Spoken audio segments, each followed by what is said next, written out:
मुझे दिक्कत हो रही है आतंक का प्राय शब्द का अर्थ समझने में। अगर राज्य सरकार चाहती तो हाईकोर्ट के बेल के विरुद्ध वो सुप्रीम कोर्ट जा सकती थी। न्यायिक फैसले आए हैं, उन तमाम बिंदुओं का सरकार समीक्षा करने के बाद उपरांत निर्णय लेंगे। शहाबुद्दीन के मसले पर ये कहा जा रहा है कि वो सीसीए लगा सकते हैं उनके ऊपर और दोबारा जेल में। इस सब फजूला चीजों पर हमारा ध्यान नहीं रहता है।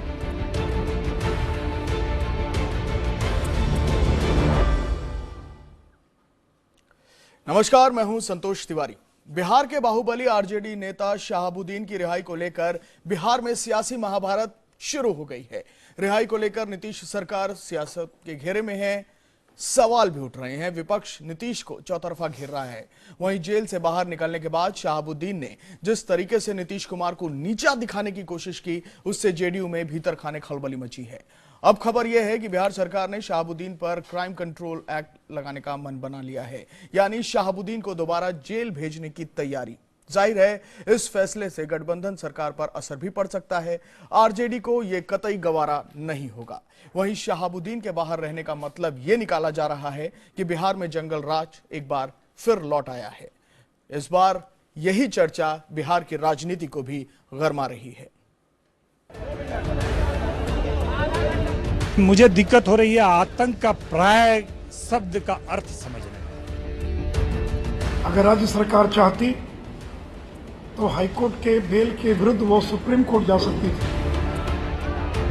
न्यायिक फैसले आए हैं, उन तमाम बिंदुओं का सरकार समीक्षा करने के बाद उपरांत निर्णय लेंगे। शहाबुद्दीन के मसले पर ये कहा जा रहा है कि वो सीसीए लगा सकते हैं उनके ऊपर और दोबारा जेल में। इस सब फजूला चीजों पर हमारा ध्यान नहीं रहता है।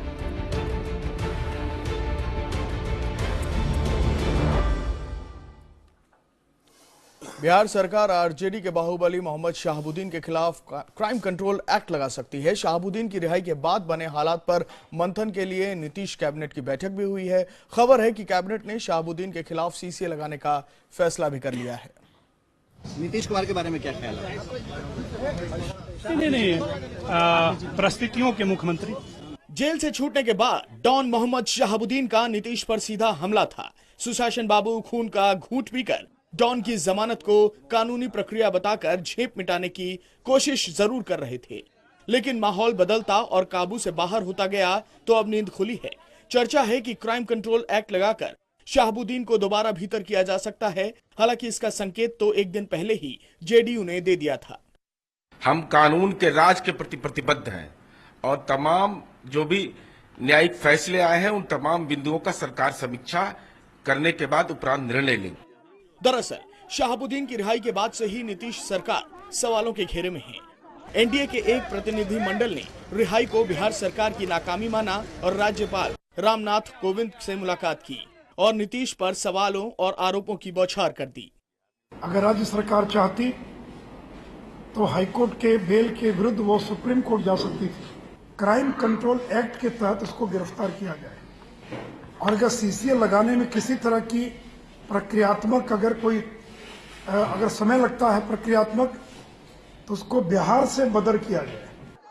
बीजेपी का कहना है कि जब तक नीतीश उसके साथ गठबंधन में थे, शहाबुद्दीन जेल में रहा, लेकिन लालू के साथ आते ही शहाबुद्दीन जैसे अपराधियों की तो चांदी हो गई। जब सरकार में थे तो मजबूती के साथ शहाबुद्दीन के एक एक मुकदमे की मॉनिटरिंग कराकर उसको जेल के भीतर बंद करके रखा हम लोगों ने। अब हम लोग नहीं हैं, दोस्ती है लालू यादव के साथ, उसका परिणाम बिहार भुगत रहा है। बहरहाल अगर नीतीश सरकार शहाबुद्दीन पर सीसीए लगाती है तो जाहिर है लालू यादव से उसके रिश्ते खराब होंगे और गठबंधन में दरार तक पड़ सकती है। Team news world India. सियासी गर्मी के बीच लालू प्रसाद यादव का बयान भी आया, वो भी सुनिए। और दोबारा जेल में। इस सब फजूला चीजों पर हमारा ध्यान नहीं रहता है। कौन क्या करता नहीं करता ये फालतू बात है। हर आदमी को बयान से परहेज करना चाहिए। और शहाबुद्दीन ने कोई ऐसी बात नहीं की है, बोला लालू जी नेता है और तकलीफ नीतीश जी को भी नहीं होगा इस सब बात का, कोई बात नहीं है। सियासत गरमा रही है, लेकिन इस बीच राजनीतिक के दिग्गज के जो बयान आ रहे हैं वो इस सियासत को और हवा भी दे रहे हैं। मेरे साथ खास पैनल जुड़ गया है।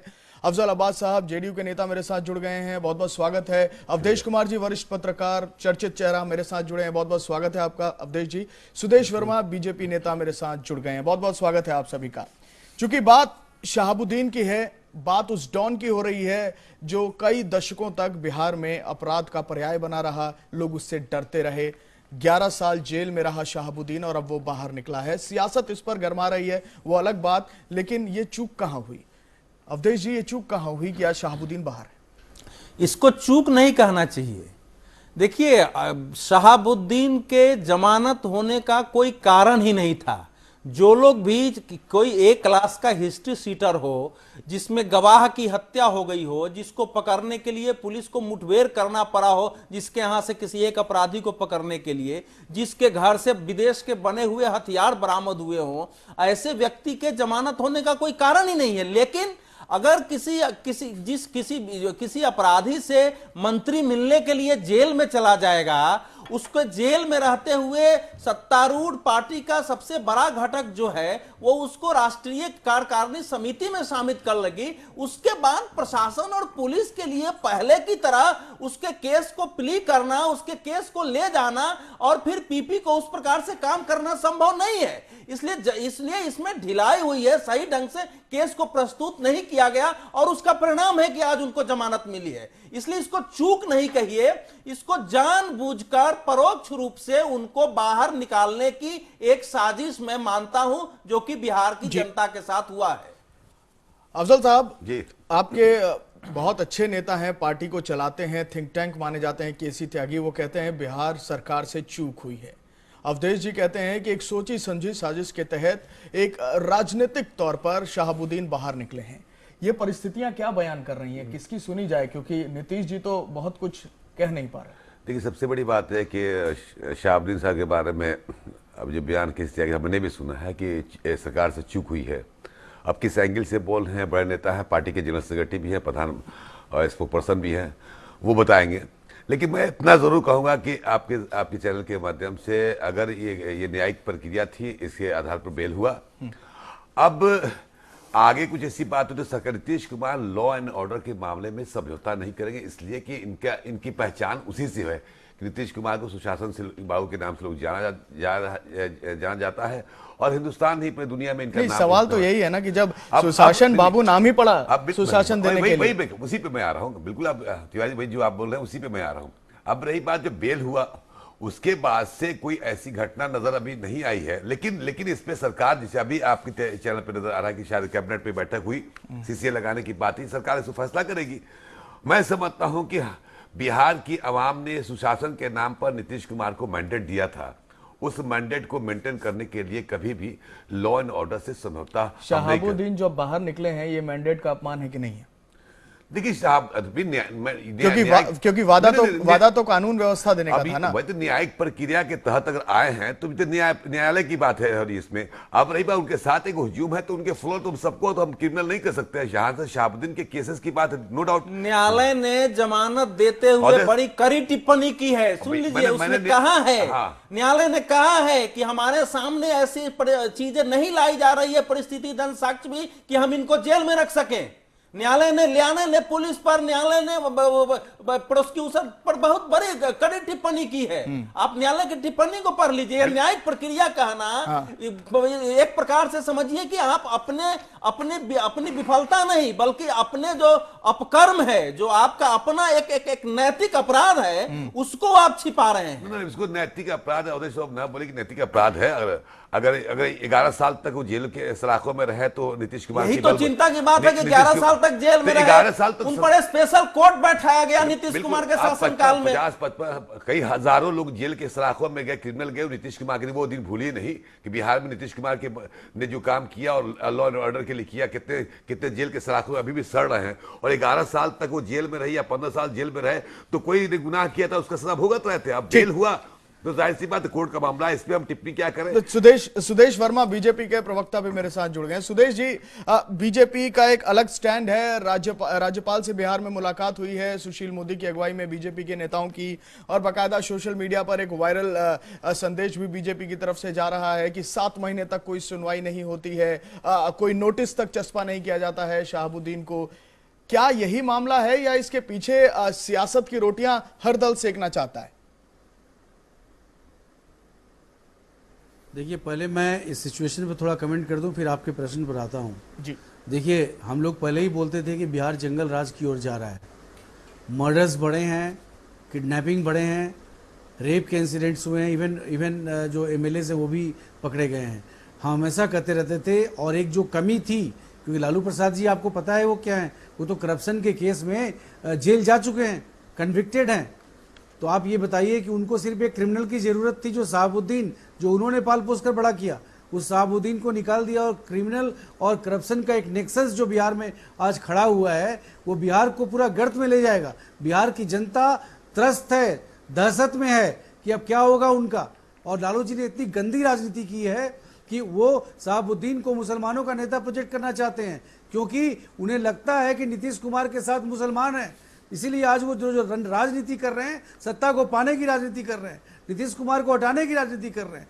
नीतीश कुमार को भी ये समझना पड़ेगा, और कसौटी पर आज खड़े हैं वो, कि क्या वो एक्शन ले पाएंगे या नहीं ले पाएंगे।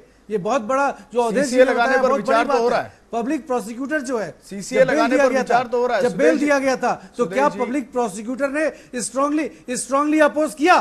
क्यों नहीं किया स्ट्रांगली अपोज? अगर स्ट्रांगली अपोज किया जाता तो बेल नहीं मिलता कोर्ट से, और उसके बाद अगर बेल मिला तो सरकार ने सुप्रीम कोर्ट में अपील क्यों नहीं किया? बिल्कुल करना चाहिए था। ये एक बहुत बड़ा क्राइम है। अगर क्रिमिनल था, अंदर था, सरकार किसके साथ खड़ी है? क्रिमिनल के साथ खड़ी है, अफसल जी जवाब दे रहे हैं, के साथ खड़ी है। अभी हमारे पार्टी के प्रवक्ता नीरज जी का बयान भी आ गया कि सरकार इस पे विचार करी। कैबिनेट की बैठक जो हुई है, मैं समझता हूं कि इसके जो सही निर्णय लेना सरकार इस पर लेगी। मैं आज फिर ये कह रहा हूं, आपके चैनल के माध्यम से कहना चाह रहा कि बिहार नीतीश कुमार, हम इंतजार करेंगे उस निर्णय का। बिल्कुल अफजल साहब उस निर्णय का इंतजार करेंगे। आप आजाद नहीं है। नहीं, ये आपका देखिए, अगर उनका बेल हुआ, उस पे जो टिप्पणी कर रहे हैं वो अलग पहलू है। लेकिन आप लोग बार बार जंगल राज की बात, जंगल राज की वापसी, इससे बिल्कुल जंगल राज की वापसी। आपकी जो सरकार है, जहां पे उससे ज्यादा भी जंगल राज हो रहा है, बिहार से ज्यादा क्राइम हो रहा है। अहमदाबाद परसों की बात है, लड़की जाती है हॉस्पिटल में, वहां रेप होता है। मतलब आप हमसे कंपटीशन कर रहे हैं? आप सत्ता में हमसे कंपटीशन कर रहे हैं कि बिहार को रिलीफ दे रहे हैं? आज आपने देखा, आप अपने एमएलसी को जेल भिजवा दिया, बिहार को रिलीफ देने के लिए आपने देखा एमएलए को जेल भिजवा दिया। आप नीतीश कुमार पे ये उंगली उठा सकते हैं कि क्राइम कंट्रोल करने के बारे में चुप करते हो। अगर इस घटना के पीछे कोई चूक हुई होगी तो उसका समीक्षा करेंगे। छोटा मोटा क्रिमिनल नहीं है, बिहार में दहशत फैला हुआ है। नहीं, दहशत नहीं फैला। टीवी चैनल पे हम बोले दहशत फैलाते हैं। हम भी जहाँ के रहने वाले, हम भी बिहार के रहने वाले, ऐसा कुछ नहीं है। हाँ, लेकिन जितना आप हैवक क्रिएट किया जा रहा है कि दहशत ऐसा कुछ नहीं है। लेकिन अगर ये घटना घटी है, ये सुनिए आप कंपैरेटिवली उठा के आपके कई राज्यों में ऐसी घटनाएं हुई है। सुदेश जी, ये एक कोर्ट का मामला है, तो कोर्ट के मामले के साथ सियासत गरमा रही है। लेकिन जो आप हैवॉक क्रिएट करने की बात कर रहे हैं, अब क्यों हो रहा है ये हंगामा, जरा ये भी पढ़िए, क्योंकि मैं वो धाराएं और ये प्राथमिक धाराएं हैं, ये जो धाराएं हैं ना सर, अब इस पर हैवॉक क्रिएट 302 मर्डर की सजा, 307 attempt to murder, 364 kidnapping and abducting with intent to murder, 365 kidnapping और abducting with intent of secretly and wrongfully confine a person, 379 punishment for theft, 147 punishment for riots, 148 riot armed with deadly weapons, 324 voluntary cause hurt by dangerous weapon और means. Havoc इस चीज का है sir, havoc इसका नहीं है अवधेश जी। देखिए ऐसा है भाई, अब अफजल भाई जनता दल यू के प्रवक्ता की हैसियत से बैठे हैं, अपनी सरकार की रक्षा करें, इनका दायित्व है, उसमें मैं कुछ नहीं करना चाह रहा हूं। लेकिन अगर एक आदमखोर कोई शेर या बाघ जंगल से बाहर आएगा तो उससे भय पैदा होगा ही होगा। उसको जंगल में ही रखना पड़ेगा बंद करके, या उसको मारना पड़ेगा।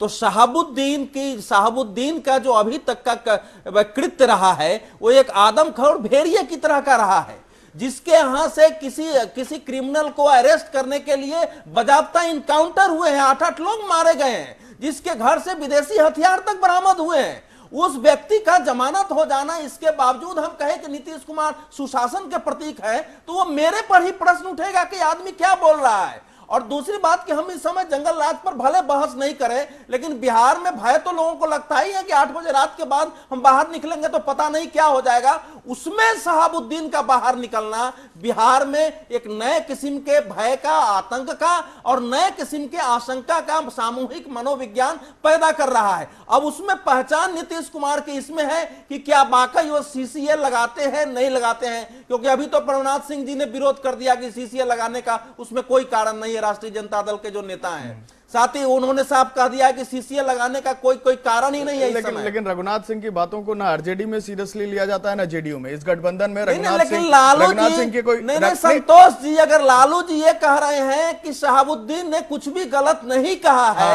तो उनका इतना कहना ही बहुत कुछ कह देता है। सवाल ये है कि आप गठबंधन में, लेकिन अवधेश बाबू ने कहा, देखिए शहाबुद्दीन ने यही कहा ना कि लालू यादव मेरे नेता है, जाहिर सी बात है। उसने ये भी कहा कि हमसे नीतीश कुमार पूछेगा मेरे नेता कौन, नीतीश कुमार नेता मेरे हैं। नीतीश कुमार की मधु कोरा से भी उसने की वही। तो लालू यादव क्या आधे बात का समर्थन कर रहे थे? ऐसा तो नहीं हो सकता है। इस बात पे देखिए, इस बात पे आप कोई कंट्रोवर्सी नहीं होनी चाहिए कि वो कि नीतीश लालू यादव हमारे नेता है। बिल्कुल हमसे पूछिएगा तो हमका नीतीश कुमार मेरे नेता है। तो अब ये, लेकिन उसके बातें से जो बातें आई हैं वो कहीं ना कहीं गठबंधन में एक तरह से क्या कहा जाए उसको, मतलब उसके लिए ठीक नहीं है जो शहाबुद्दीन साहब का बयान आया था। और उसी की प्रतिक्रिया है कि आज जेडी उसी का नतीजा। परिस्थिति क्या है कि सीएम नीतीश कुमार, देखिए आप देखिए, अब इसको अगर इसका क्लासिफाई, इसका एक्सप्लेन किया जाए तो कई माने निकाला जा सकता है। अब उनसे पूछिए क्यों कहा, लेकिन मैं समझता हूं कि लालू यादव कन्विक्टेड थे। अच्छा, वो सीएम बन अफजल साहब नहीं, सुदेश जी के पास भी मुझे जाना है, लेकिन एक सवाल मैं आपसे पूछता हुए जाना चाहता हूं सुदेश जी के पास कि जेडीयू की राष्ट्रीय कार्यकारिणी का सदस्य शहाबुद्दीन है कि नहीं? जेडीयू आरजेडी ये वो बताएंगे मेरे समझ से। आप गठबंधन में नहीं, गठबंधन में तो सारे नेताओं का लिस्ट मेरे पास थोड़ी है, लेकिन मैंने पढ़ा था, अखबार में आया था कि वो उनको बनाया गया था। ये बिल्कुल मैंने पढ़ा था।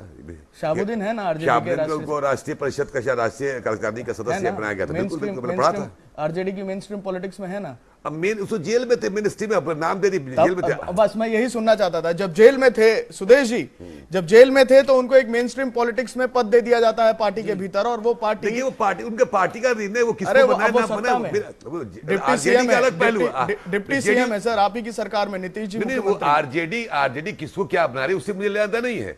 अब आपको ही अकल राष्ट्रीय परिषद का सदस्य उससे इतराज कर रहे हैं। इसको राजनीतिक रूप क्यों दिया जा रहा है सुदेश जी? इसको ज्यादा, इसको अपराध या फिर इसको कानूनी दांव पेच में रख ही क्यों नहीं बात हो रही है? इसको एक राजनीतिक रूप देकर बिहार में जंगल राज की वापसी की वकालत बीजेपी की तरफ से क्यों हो रही है? देखिए, ऐसा है कि अफजल साहब ने आपके बारे में जो बोला कि आपको भी दे दें तो कुछ नहीं कर, आप क्रिमिनल नहीं है, अफजल साहब को पता होना चाहिए। और वो जेल में एक क्राइम को फेस करके सेंटेंस को झेल रहे हैं, और उनको जाके वैसे तो आपके कई एमपी आपके अनगिनत है जो आपके एमपी है, इस बात हो नहीं सकती है। इस पहलू पे मत जाइए, कई आपके एमपी होंगे। अरे तो जाइए ना, खिलाफ एक्शन लीजिए ना। किसने मना किया? हम किसी को सील नहीं करते, एमपी बने किसी को सील नहीं करते। जो गलती किया है वो सजा पाएगा। कई ऐसे आपके नेता हैं जो एनडीए के हैं, जो आपके केसेस हैं। मैं उनका सपोर्ट नहीं कर रहा हूं, उस समय भी हमने अपोज किया था। मैं शहाबुद्दीन का सपोर्ट नहीं कर रहा हूं। बीजेपी खड़ी थी जो बोल रही थी कि गलत हुआ है। जेडीयू ने जब राजनीति से गलत, संतोष जी, जब राजनीति से गलत और सही का मायने खत्म हो जाएगा तो वो राजनीति लालू प्रसाद यादव की राजनीति हो जाएगी। हम वो राजनीति नहीं कर सकते, और बिहार में हम ये होने भी नहीं देंगे। हम इंतजार कर रहे हैं कि नीतीश कुमार जी क्या करते हैं, क्योंकि पूरी जनता देख रही है। अभी भी हम वहां पर अपोजिशन है, इस भ्रम में न रहे। टिकट देते हैं आप भी तो टिकट देते हैं। आपके कई एमपी जीत के हैं जो एनडीए के हैं, बिहार से जीत के हैं। अरे आपको पता होना चाहिए, कोई भी आदमी अगर 2 साल के लिए कन्विक्टेड है तो उसको टिकट नहीं मिल सकता। इलेक्शन कमीशन उसको लड़ने नहीं देगा। केसेस तो है ना, 2 साल का पनिशमेंट नहीं होना चाहिए, इसका मतलब नहीं है हमारे में। अगर जीत के आया है तो नहीं है। केसेस तो है ना। आप किस तरह की बात कर रहे हैं? आप कहां शहाबुद्दीन और कहां एक नॉर्मल आदमी? मैं कंपेयर नहीं कर रहा। शर्म आनी चाहिए आपको। अफजल साहब इसको डिफेंड कर रहे हैं। मैं आरजेडी का पहलू, आपको सिर्फ अटैक करना चाहिए, आपको सिर्फ क्रिटिसाइज करना चाहिए। मैं शहाबुद्दीन की कम से कम आपको तो एक सीट अच्छा मानते हैं आरजेडी से। अफजल जी हमारे साथ आप थे। सुदेश जी, मेरा सवाल आप हमारे साथ थे, इसलिए आप एक सीट अच्छा हैं। नहीं, हम आरजेडी का यहाँ पहलू रखते तो मामला राजनीतिक हो जाता। हम सवाल उठा रहे हैं बिहार सरकार से, और इसीलिए बिहार सरकार के प्रवक्ता साहब यहाँ पर मौजूद हैं और जवाब जनता को देना है। सर अफजल साहब, जवाब जनता को देना है। लालू जी और नीतीश जी के बीच की ये तनातनी राजनीतिक हो सकती है, लेकिन स्टेट को अगर आप दांव पर लगा देंगे या इस तरह का भय या इस तरह के किसी परिस्थिति में आप चीजों को आगे चैनल के माध्यम से बिहार के 11 करोड़ जनता को आश्वासन देता, कोई भय की जरूरत नहीं है। नीतीश कुमार के रहते हुए भय मुक्त रहिए आप। और ये शहाबुद्दीन या कोई भी शहाबुद्दीन आ जाए, जो जैसे चला था लॉ एंड ऑर्डर रहेगा, मीडिया में चर्चा का विषय जरूर बना हुआ है। लालू यादव के कई 100 गाड़ियां बिना टोल दिए हुए आराम से निकल जाएगी, टोल वाले डर से टोल भी नहीं मांगेंगे, फिर भी ये कानून का राज है, आप ये कह रहे हैं। देखिए बहुत से, देखिए बिल्कुल आप सही कह रहे हैं। सवाल है कि देखिए एक व्यक्ति का कितना आतंक है कि उसको कोई रोक नहीं सकता है कि इसको रोकेंगे तो क्या हो जाएगा। इसलिए इसमें आपका आश्वासन, फिर मैं कहूं तो कहें कि आप अफजल जी आपका आश्वासन इसमें काम नहीं आएगा, आप क्या करते हैं ये काम आएगा। और ये 1 से 2 दिन में ये दिखना चाहिए। या तो आप सुप्रीम कोर्ट उसके खिलाफ जाते हैं, उसके बेल होने के खिलाफ, तब मामला आएगा, या आप सीसीए लागू करते हैं तब। कम से कम अभी तक एक कड़ा वक्तव्य भी नीतीश कुमार की ओर से आया होता तो वो भी एक आश्वासन मिलता, लेकिन अभी तक मुख्यमंत्री की ओर से एक कड़ा वक्तव्य भी नहीं आया है। आप थोड़ा 24 से 48 घंटा वेट कीजिए, मैं समझता हूं कि इस पे अच्छा अब कड़ा वक्तव्य भी आएगा, जो एक्शन लेना होगा सरकार एक्शन। तो करीब हो गए, देखिए अभी वेट कर लीजिए थोड़ा सा। मैं समझता हूं कि नीतीश कुमार जी माननीय मुख्यमंत्री बिहार, उस पर पैनी निगाहें उनकी होंगी, हैं भी, और चिंतन में होंगे। कोई इस पे समझौता करने वाला नहीं है। रही बात कि आज ये जो घटना हुई है, जो छुटकियां हैं, तो चर्चा का विषय बना हुआ। सवाल नीतीश कुमार के ऊपर नहीं है। देखिए मैं ये बात मैं अपने दर्शकों के माध्यम से ये बात इस डिबेट के जरिए साफ करना चाहता हूं। सवाल नीतीश कुमार उनकी इंटीग्रिटी, संतोष जी ये मत भूलिए कि नीतीश जी ने वोट मांगा था कि मैं मुख्यमंत्री कैंडिडेट हूं, कुछ भी नहीं होने दूंगा, कोई फर्क नहीं पड़ता। जवाबदेही इसको, जवाबदेही है नीतीश कुमार की एज ए सीएम, मुखिया एक प्रदेश के, उनकी जवाबदेही है। लेकिन जो माहौल बना, जैसा अवधेश जी बता रहे हैं, और ये मीडिया में आया है, उजागर हुआ, अब आपका मंत्रिमंडल जा रहा है। सर क्या क्या हम लोग छुपाएं और क्या क्या बताएं? आपके मंत्री विधायक जाके उनका स्वागत कर रहे हैं भागलपुर जेल के आगे। भाई इसके आगे की परिस्थितियों को अगर हम राजनीतिक रूप से सामने रखें तो ये गलत है, लेकिन अगर हम इसको सही रूप में सामने रखें तो ये एक हकीकत ऐसी है जिससे बिहार शर्मसार होता है, डरता है। बिल्कुल गए हैं, बहुत सारे लोग हैं, इसे इनकार नहीं कि ये चैनल पे भी आया, टीवी चैनल पे, अखबारों में भी आया, बहुत सारे लोग हैं, हजारों की तादाद। लेकिन सबको देखिए, उनका कोई भक्त नहीं है। देखिए लेकिन आपके मंत्रिमंडल के मंत्री विधायक जा रहे हैं, जाके मैं एक रेड कार्पेट। क्या शहाबुद्दीन के आंदोलनकारी हैं? क्या किसी आंदोलन में जेल में गए थे कि आपके विधायक मंत्री उनसे मिलने जाए? क्या वो बड़े महात्मा हैं? क्या वो साधना करके आ रहे हैं? कोई बड़े वैज्ञानिक है? क्या उन्होंने पदक जीता था ओलंपिक से कि आपके लोग उनके स्वागत करने जा रहे हैं? उनके स्वागत करने का कारण एक ही हो सकता है ना कि उनसे भय है कि भैया आज स्वागत नहीं करेंगे तो कल हमारी क्या दशा कर सकता है। और आप इसको इस ढंग से डिफेंड कर रहे हैं। फिर आपके डिफेंड करने से भय पैदा होता है। मैं डिफेंड नहीं कर, बात ये जवाब आरजेडी के लोग देते, लेकिन जो चूंकि वहां पे यहाँ पे कोई है नहीं। लेकिन एक चीज बताइए, आरजेडी से सवाल नहीं है, इसमें सरकार के प्रतिनिधि के, आप उस गठबंधन के प्रतिनिधि के नाते यहाँ है। ये आरजेडी जवाब क्या देगी? जनता दल उससे ज्यादा पूछा जाएगा। शहाबुद्दीन 4 बार एमपी रहे हुए हैं, 2 बार एमएलए रहे हुए हैं, सीमान का नेतृत्व किया, जाहिर सी बात उनके लोग होंगे, जाएंगे। सब कागज में। मैं 2005 का उदाहरण दे दूं ना, जब एसपी रतन संजय जी ने जब वहां पर रेड मारी थी उनके घर पर, तो क्या मिला था उनके घर से प्रतापपुर में? AK-47 नहीं, अगर आप AK-47 नहीं, पाकिस्तान से बने हुए हथियार भी 2005 में मतलब मैं ये चाह रहा हूं सर, देखिए इसके अंदर आरोप प्रत्यारोप बहुत हैं, बहुत बड़ा ये ऐसा गुंडा अपराधी तरीके का शख्स है। सवाल ये नहीं है, सवाल ये है कि जब न्यायिक प्रक्रिया में ये पूरा मामला है तो शहाबुद्दीन बाहर क्यों है पूरे सबूतों के साथ? ये बिहार सरकार से सवाल है। अब देखिए, तो अभी ये तो सरकार बताए कि अगर कोर्ट से बेल अगर 11 साल जेल के अंदर में थे तो 11 साल बाद निकल के आए तो कोर्ट का मामला, इसमें हम टिप्पणी नहीं करना चाहेंगे। और ना मैं उसमें विस्तृत जानकारी, ना मैंने पढ़ा है, मैंने जजमेंट मैंने पढ़ा भी नहीं है कि मैं बता दूं किस आधार पर दिया गया, और देश बता रहे हैं पढ़ा है वो बताएंगे। लेकिन अगर जैसे आपने कहा कि बीजेपी क्या बता रही है कि किस आधार पर बेल मिला है सर? अब सुदेश जी अरे बेल इसलिए मिला है कि पब्लिक प्रोसिक्यूटर ने स्ट्रॉन्ग केस नहीं प्रस्तुत किया। ये तो कोर्ट ने खुद बोला है ना, उदय जी कोर्ट कर रहे थे। उससे ज्यादा इंडाइटमेंट क्या होगा स्टेट गवर्नमेंट का? अब हम इसको आपने दलीय केस तरीके को से इतना समझ वीक लें। कर दिया कि बेल देने में आसानी हुई कोर्ट को। कोर्ट तो फैक्ट से जाती है। कोर्ट में काहे को लाना चाहिए? कोर्ट तो फैक्ट से जाती है। जब आपने कमजोर केस प्रस्तुत किया तो कोर्ट क्या करेगी? कोर्ट देते समय बोल रही है कि हमारे सामने कुछ ऐसा तथ्य नहीं लाया गया।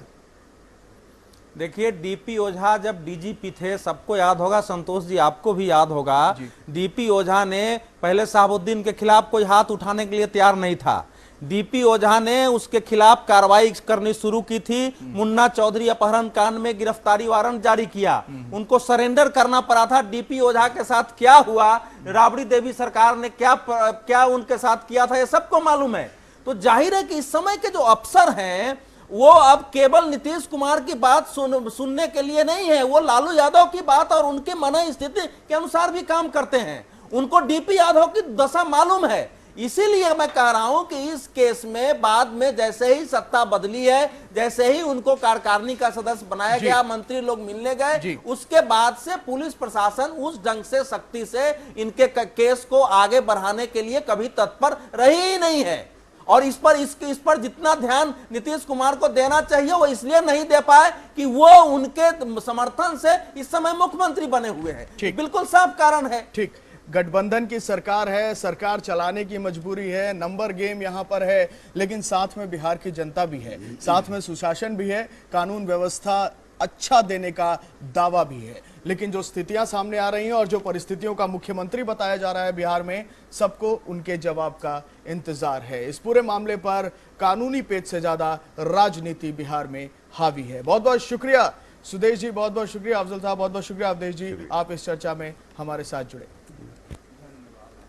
इस खास पेशकश में आज बस इतना ही। मुझे दिक्कत हो रही है आतंक का प्राय शब्द का अर्थ समझने में। अगर राज्य सरकार चाहती तो हाईकोर्ट के बेल के विरुद्ध वो सुप्रीम कोर्ट जा सकती थी। न्यायिक फैसले आए हैं, उन तमाम बिंदुओं का सरकार समीक्षा करने के बाद उपरांत निर्णय लेगी। शहाबुद्दीन के मसले पर ये कहा जा रहा है कि वो सीसीए लगा सकते हैं उनके ऊपर और दोबारा जेल में। इस सब फजूला चीजों पर हमारा ध्यान नहीं रहता है।